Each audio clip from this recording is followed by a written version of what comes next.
وَلْتَكُنْ مِنْكُمْ أُمَّةٌ يَدْعُونَ إِلَى الْخَيْرِ وَيَأْمُرُونَ بِالْمَعْرُوفِ وَيَنْهَوْنَ عَنِ الْمُنْكَرِ وَأُولَئِكَ هُمُ الْمُفْلِحُونَ. Nah, Nabi mengatakan, sejak saya diutus sampai umat ini serentak wafat di muka bumi habis, kalian akan menjalani 5 fase sejarah. Dari 5 fase ini, saksikan dan buktikan, lihat sekarang kita sudah ada di fase keempat. Fase keempat ini pun sudah di penghujungnya, kita akan masuk ke fase kelima. Apa yang 5 fase ini?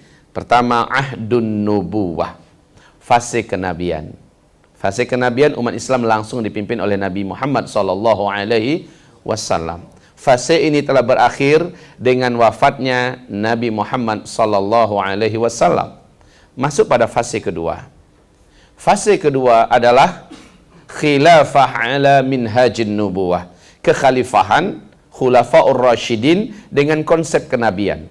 Fase ini kata Rasulullah berjalan selama 30 tahun. Subhanallah kaum muslimin, ternyata Ali bin Abi Thalib selaku khalifah Islam yang keempat meninggal dunia setelah beliau dibunuh tepat 29,5 tahun. Lalu Nabi mengatakan 30 tahun, berarti 6 bulan lagi, Allahu Akbar, 6 bulan ini kaum muslimin sepakat menyerahkan kekhalifahan kepada Hasan bin Ali bin Abi Thalib. Hanya 6 bulan. Hasan bin Ali mempersatukan kalimat kaum muslimin yang ketika itu sedang pecah dua. Hasan bin Ali persis seperti kata Nabi, cucuku ini di tangannya nanti kalimat kaum muslimin akan kembali bersatu. Ternyata benar, di tangan Hasan hanya 6 bulan setelah dia memegang tampuk kekhalifahan, diserahkan kekhalifahan itu kepada Muawiyah bin Abi Sufyan yang saat itu ada di negeri Syam. Memimpin. Dunia kembali menjadi satu, khilafah kembali menjadi bulat. Tapi sistem yang berlaku di tangan Muawiyah sudah sistem kerajaan.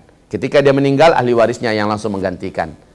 Nah, kaum muslimin, inilah yang dia disebut dengan fase ketiga.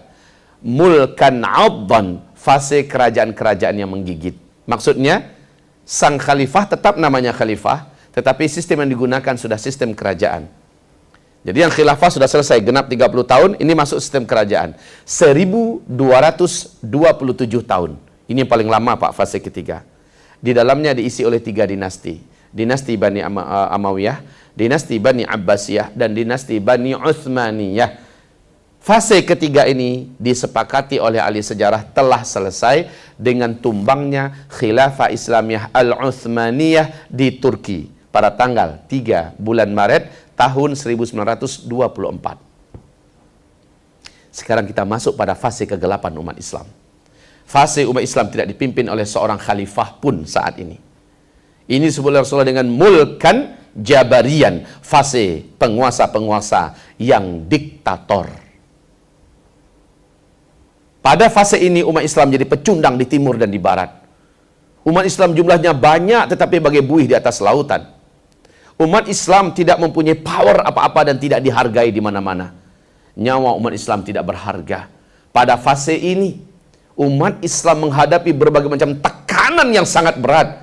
Bahkan Rasul berkata, orang yang hidup dan berislam ketika itu, sebenar-benarnya berislam, mereka seperti menggenggam batu bara yang menyala. Tetap digenggam bagaikan tangan hangus dan terbakar rasanya.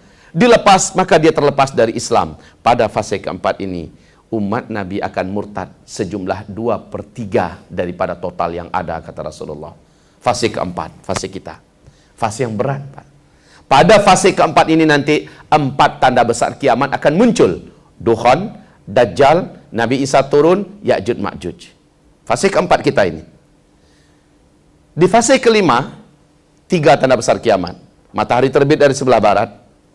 Keluarnya binatang raksasa dari dalam perut bumi sebanyak 3 kali di tempat yang berbeda. Dan terakhir, bertiupnya angin lembut yang membawa kematian kepada seluruh orang-orang yang beriman di muka bumi ini. 7 tanda besar kiamat akan disaksikan oleh umat Nabi. Nah, fase keempat yang kita jalani sekarang ini, sekarang sedang ada di ujung-ujungnya, Pak. Bagaimana kita menandakannya? Sebentar lagi. fase keempat ini pasti akan berakhir. Masuk di fase kelima. Pada fase kelima, enggak lama. Bumi ini aman, seaman-amannya, kata Rasulullah. Bumi sudah kembali dipimpin oleh khilafah Islamiyah. Fase kelima Nabi menyebutkan khilafah ala minhajin nubuwah. Kembali hadir kekhalifahan dengan konsep kenabian. Tapi tidak lama. Nabi mengatakan 7 tahun atau 8 tahun, paling lama 9 tahun, fase kelima ini selesai. Masya Allah. Enggak pakai 100 tahun atau 1000 tahun. Enggak. Hanya 7, 8 atau 9 tahun. Fase kelima ini habis.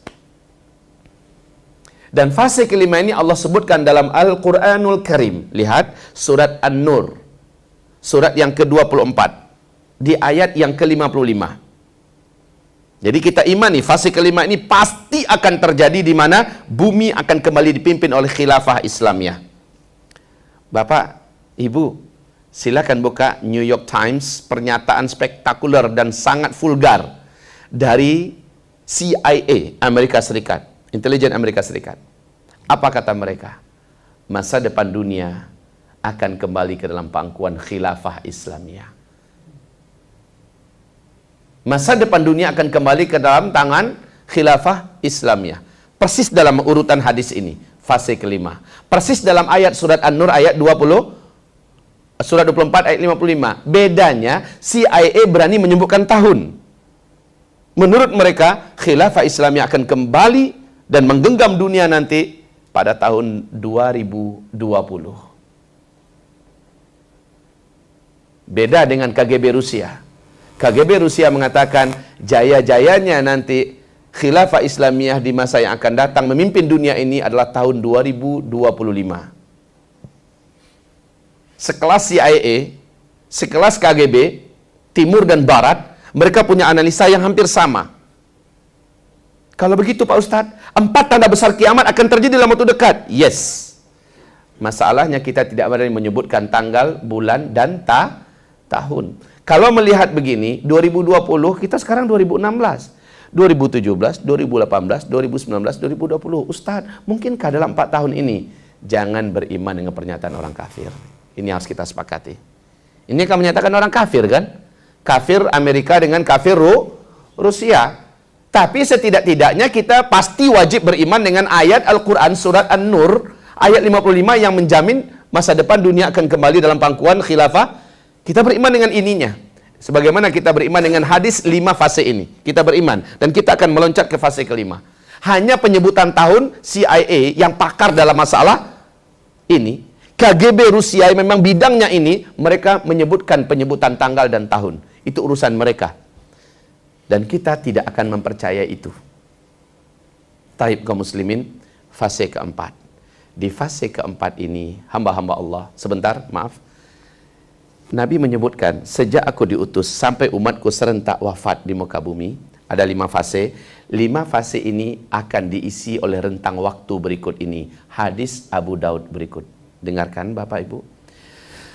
Antara aku diutus sebagai Nabi dan Rasul, sampai umatku serentak wafat, Allah menjadikan masa waktu yang disediakan oleh Allah untuk kalian, ada 2 hadis ya, masing-masing dari Abu Daud, tapi status hadis ini dhaif. Ingat ini baik-baik, status hadis ini dhaif. Arti dhaif itu apa? Lemah. Kalau hadis lemah, adabnya ketika meriwayatkannya harus disampaikan ini hadisnya lemah. 1. Yang kedua, adabnya jangan dijadikan hadis lemah sebagai hujah, sebagai dalil.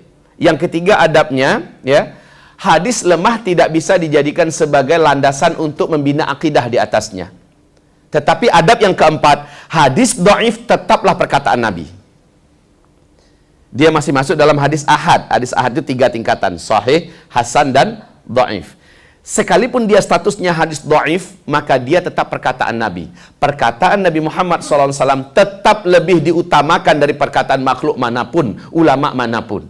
Jadi, yang kelima, adab dengan hadis dhaif, kita boleh mendengarkan, meriwayatkan, membaca riwayat sebagai ilmu pengetahuan, tetapi tidak dibina di atasnya keyakinan dan akidah. Oke, saya sudah sampaikan adab-adab menyampaikan hadis dhaif.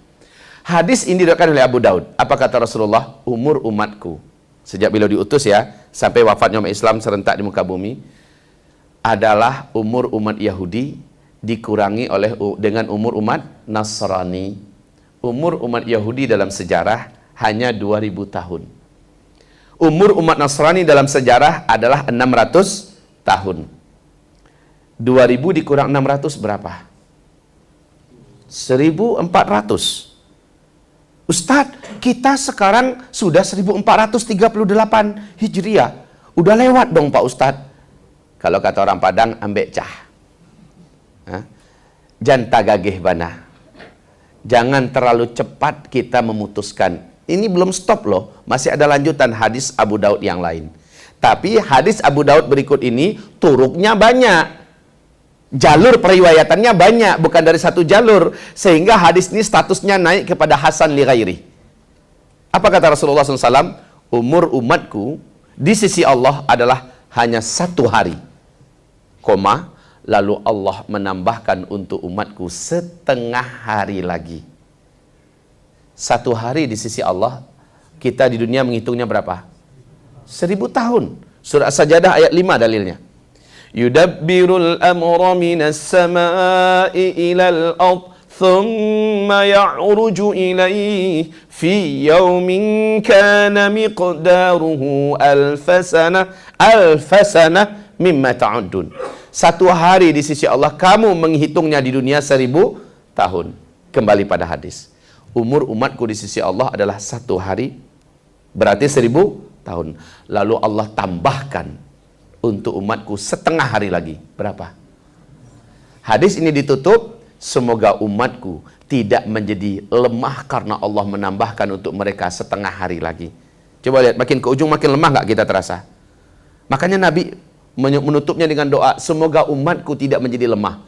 Gimana tidak? Makin kesini makin berat keadaan kita Pak. Makin lemah keadaan umat Islam. 1000 tambah 500, 1500.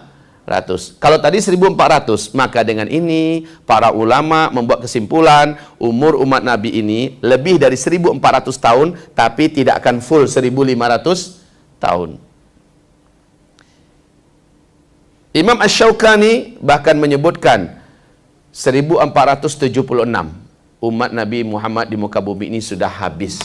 1476. Ada pernyataan yang disandarkan kepada Ibnu Hajar Al-Asqalani, tetapi sampai hari ini saya sudah membolak-balik kitab-kitab itu, saya belum menemukannya. Tapi disandarkan, dan ini menurut saya penyandaran yang kurang bertanggung jawab. 1477. Ada lagi yang menyatakan 1482. Tapi saya lebih merasa aman dengan apa yang disampaikan oleh Syekh Al-Hafiz Ibnu Rajab Al-Hambali. Apa kata beliau? Pokoknya antara 1400 lebih, maksimal adalah 1500 tahun. Sekarang kita cari aman melalui jalur hadis ini 1500. Sekarang kita dihitungan berapa Pak? 1438 Hijriah. Lah kalau Hijriah itu kan berarti setelah Nabi hijrah dari Mekah ke Madinah kan? Baru setelah hijrah dihitung penanggalan dalam Islam. Padahal menghitung umur umat Islam sejak Nabi Muhammad diutus sebagai Nabi dan Rasul. Artinya, ada 13 tahun beliau di Mekah yang belum masuk ke dalam 1438. Tambahkan.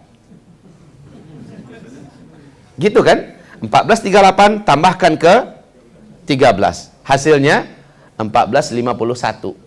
Andai kita ambil full saja bulat 1500, tersisa di depan kita hanya 49 tahun saja lagi umat Islam ini masih hidup di bumi.